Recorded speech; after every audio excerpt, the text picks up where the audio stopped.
சொக்கனுக்கு பக்கத்திலே சோடி என்று வந்தவளே நூல் புடவையில் ஒளிஞ்சுக்கிட்டு நினைச்ச தாளம் போடணுமே.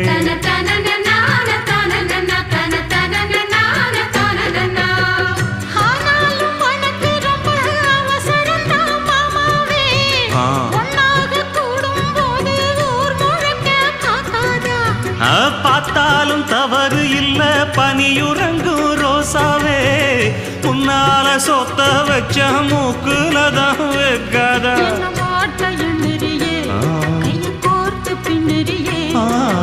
பாட்ட பாடி பல விதமா சேட்ட பண்ணுறியே.